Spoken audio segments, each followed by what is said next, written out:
दोस्तों मैं हूं इम्तियाज़ अज़ीम और बात करेंगे फ़िल्म तेजस की। तेजस जो कि इंडियन एयरफोर्स पर आधारित एक फ़िल्म है जिसमें तेजस बनी है कंगना रनावत।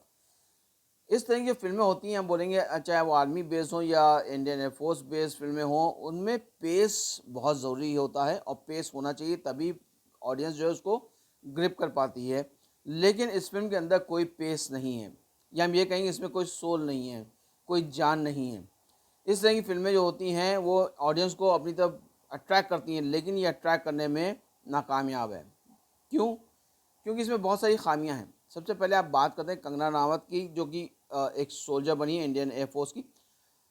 उनकी एंट्री दिखाई है जिस तरह से उनको बड़ी अनकन्वेंशनल तरीके से सब कुछ है, बड़ा बनावटी है। कंगना रनावत को जो पहला जो सीन दिखाया है उनका इंट्रोड्यूस कर रहे हैं, उसमें उनको दौड़ते हुए दिखा रहे हैं। ऐसा लग रहा है कि वो उनको कोई पुश कर रहा है। वो दौड़ नहीं रही, उनको कोई पुश कर रहा है, वो जान लगा के दौड़ रही हैं। उसके अलावा उनकी जो ट्रेनिंग दिखाई है बड़ी फेक तरीके से दिखाई है। और इसके अलावा जो भी उनकी चीज़ें दिखाई गई हैं वो कहीं से भी आप उससे आप कहीं से भी उससे आप मुतमईन नहीं हो सकते, उससे आप कहीं भी सेटिस्फाइड नहीं हो सकते कि यार ऐसा कैसे हो सकता है, ऐसा जो दिखा रहे हैं इसके अंदर। क्योंकि कई इंसिडेंट्स ऐसे हैं जो कि बस हो गए, क्यों हो गए ये नहीं पता चल रहा है। अब जैसे कंगना रनावत की जो फैमिली, जहाँ पे उनकी पूरी फैमिली को जो है एक जगह पे असैसिनेट कर दिया जाता है, वहाँ पे कुछ टेररिस्ट आ जाते हैं, उनको ऊपर गोलियाँ चलाते हैं और कंगना रनावत उस टाइम पे लू चली जाती हैं। लेकिन वो जब लू से बाहर निकलती हैं गोलियों की आवाज़ सुन के, इतने में वो देखती हैं कि एक बच्ची भी बैठी है वहाँ पे जो सिसक रही, तो उसको जाके वो बचा के ले आती हैं। जबकि अंधाधुंध गोलियाँ चल रही हैं, अंधाधुंध गोलियाँ चल रही हैं और कंगना रनावत को एक गोली नहीं लगती है। बहरहाल, इसके अलावा हम आपको बताते हैं कि फ़िल्म के अंदर जो आखिरी है, हम सीधे आपको आखिरी की लेके जाते हैं क्योंकि बहुत ज़्यादा बताने लायक कुछ है नहीं इस फ़िल्म में।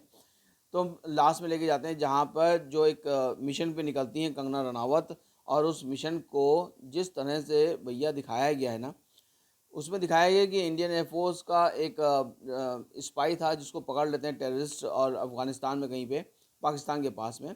और वहाँ पे उसको बचाने के लिए कंगना रनावत को चुना जाता है। और कंगना रनावत जब वहाँ पहुँचती हैं तो पहले वो पाकिस्तान में एंट्री लेती हैं। पाकिस्तान में वो जो है अपना एयरबेस बनाती हैं, उनके एयरबेस को।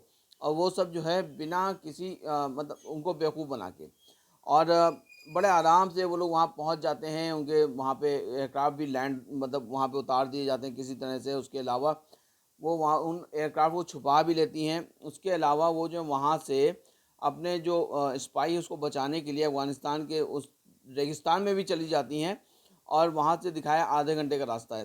तो वहाँ पे कंगना रनावत और उनकी एक फ्रेंड है, वो भी एयरफोर्स में, वो दोनों जाती हैं उसको बचाने के लिए।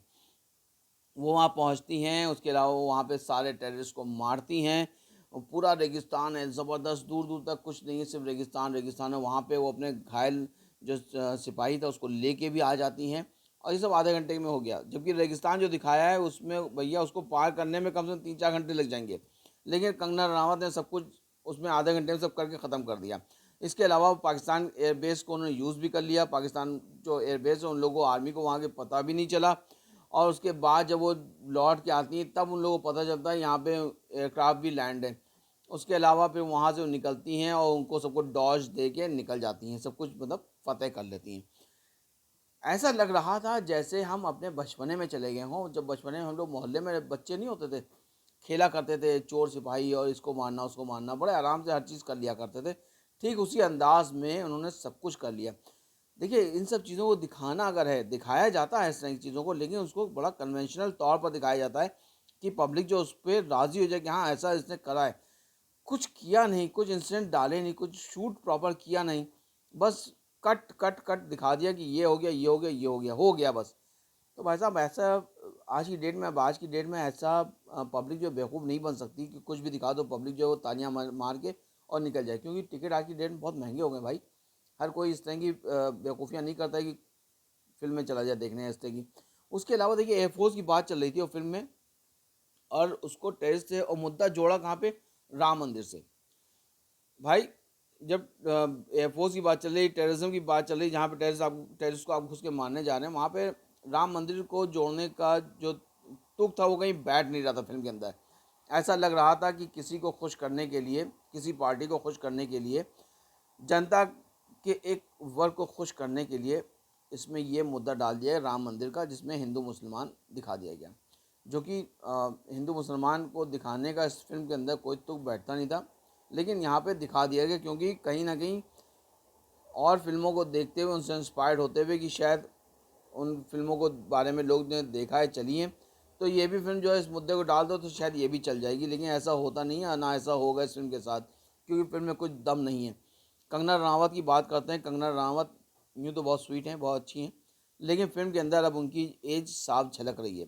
उनको देखने के बाद ऐसा लगता है कि कंगना रनावत की अब एज हो चली है, क्योंकि उनके फाइन लाइंस भी, बहुत मेकअप करने के बाद भी, बहुत ज़्यादा कलर करेक्शन करने के बाद भी उनके चेहरे की झुर्रियाँ जो हैं, ख़ास तौर से फाइन लाइंस जो हैं वो छुप नहीं रही थी, और चेहरा जो बहुत ब्लॉटेड लग रहा था।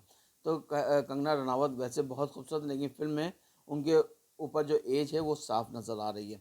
इसके अलावा डायरेक्शन जो है वो, जैसे हम पहले बता चुके हैं, डायरेक्शन बिल्कुल थका हुआ है, उसमें कोई दम नहीं है। तो इस फिल्म को देखना पूरी तरह से व्यर्थ है, टाइम पास कहीं से नहीं है, पूरा पैसा वसूल नहीं होने वाला है, पैसा आपका वेस्ट होने वाला है। इस फिल्म को हम देते हैं सिर्फ 2 स्टार।